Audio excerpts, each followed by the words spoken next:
ద్వాపర యుగంలో చిన్న పాదం గుర్తుకొస్తుంది. కృష్ణుడు చెప్పిన పాదం, పరిత్రాణాయ సాధూనాం వినాశాయ చ దుష్కృతాం ధర్మ సంస్థాపనార్థాయ సంభవామి యుగే యుగే అని కృష్ణుడు చెప్పింది. మీరు అందరు పరేషాన్ కాకండి. కృష్ణుడు ధర్మ సంస్థాపన కొరకు నేను పుడుతున్నా అని చెప్పిండు. త్రేతాయుగంలోనేమో రాముడు ఆ పని చేసేసిండు. ఎక్కడైతే ద్రవిడులు నివసిస్తున్నారో ఆ ద్రవిడ ప్రాంతాలని ఆక్రమించడానికి యజ్ఞాలు లేకపోతే దుష్టులను దుర్మార్గులను సంహరించే క్రమంలో ఎంతోమందిని సంహరించింది చూసినాం. ఈ ధర్మ సంస్థాపన అనేది ఏ రకమైన ధర్మ సంస్థాపన, ఎట్లాంటిది? సంభవామి యుగే యుగే అన్నప్పుడు ఇప్పుడు మనకు మన ప్రధాని గారు కూడా ఆ విషయాన్ని చెప్తున్నారు.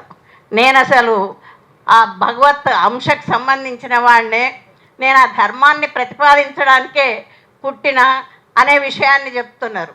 ఆయన ఏ ధర్మాన్ని ఆయన ప్రతిపాదిస్తున్నారు, ఏ ధర్మాన్ని కాపాడుతున్నారు అనే విషయం మనందరికీ చాలా స్పష్టంగా కనపడుతూనే ఉన్నది.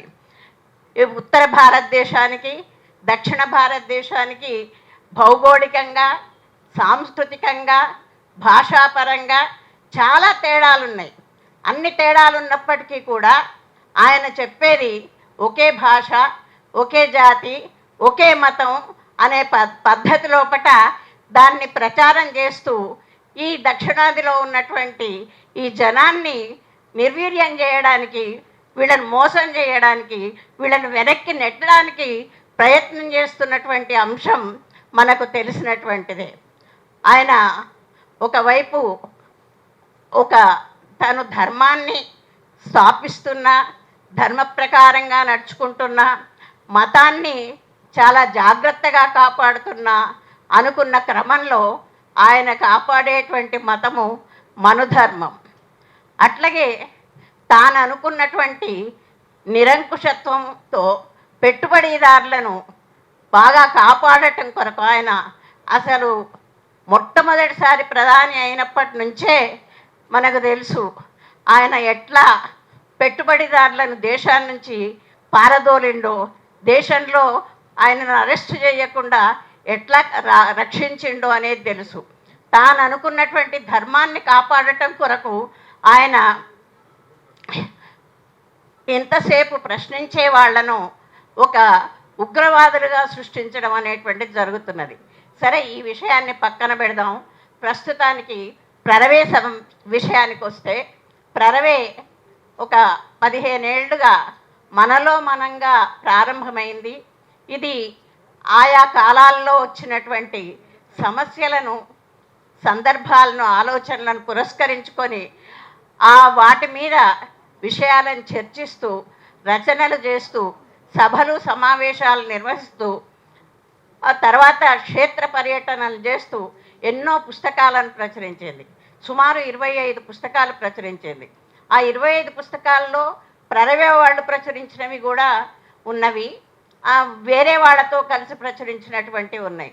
ప్రరవే ఆ పద్ధతిలో ఈ తెలుగు ప్రాంతాలన్నిట్లో, రాయలసీమ, కోస్తాంధ్ర, శ్రీకాకుళం, ఉత్తరాంధ్ర, తెలంగాణ అన్ని ప్రాంతాల వాళ్లను ఏకీకృతం చేస్తూ అక్కడ ఉన్నటువంటి సమస్యలను బాగా అధ్యయనం చేస్తూ అవసరమైనప్పుడు ఆయా ప్రాంతాల్లో సమావేశాలను ఏర్పాటు చేస్తూ తర్వాత వాటి మీద పుస్తకాలను కూడా తీసుకొస్తున్నది. కరోనా ఎప్పుడైతే వచ్చిందో ఆ కరోనా కాలం నుండి ఈ ఆన్లైన్ మీటింగ్లను ఏర్పాటు చేస్తూ ఉన్నది.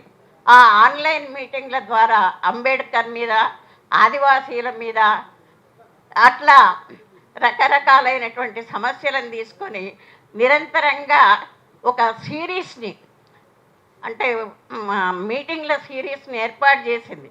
అంబేద్కర్ మీద కూడా చేసినటువంటి మీటింగ్ల ఆధారంగా చేసుకొని ఆ పుస్తకాన్ని కూడా తీసుకొచ్చింది.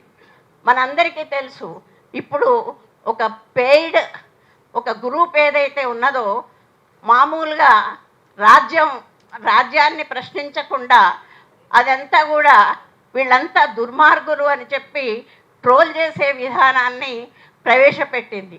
అది ఎవరు ప్రవేశపెట్టిండ్రు అంటే రాజ్యమే ప్రవేశపెట్టింది. ఆ సందర్భం లోపట ఈ ట్రోలింగ్ మీకు సంబంధించినటువంటి విషయాల్ని పురస్కరించుకొని ఆ ట్రోలింగ్ అనుభవాలు ఉన్నటువంటి వాళ్ళ పుస్తకాల్ని కూడా తీసుకొచ్చింది. ఇప్పుడు ప్రస్తుతం ఈ మనకు అవసరమైనటువంటి సందర్భం ఇది. ఇప్పుడు తప్పకుండా దక్షిణాది ప్రాంతాలను అంటే నియోజకవర్గాల్ని కూడా మార్చాలి అనేటువంటి ఒక ఆలోచన తీసుకొచ్చిండు ప్రధాని. ఆ నియోజకవర్గాల్ని అట్లా మళ్ళీ పెట్టడం అనే ద్వారా దక్షిణాదిని వెనక్కి నెట్టాలనేటువంటి ఆలోచన మనకు చాలా స్పష్టంగా కనపడుతున్నది. ఇట్లా మనం చాలా విషయాల్ని పరిశీలించినట్టయితే నిజంగా ఇప్పుడు ఇది చాలా సమయోచితమైన సందర్భోచితమైన పుస్తకం. ఆ పుస్తకాన్ని ఇప్పుడు మనం ఆవిష్కరించుకుంటున్నాం. దాన్ని ఆవిష్కరించడానికి వచ్చినటువంటి మిత్రులందరికీ కూడా అభినందనలు.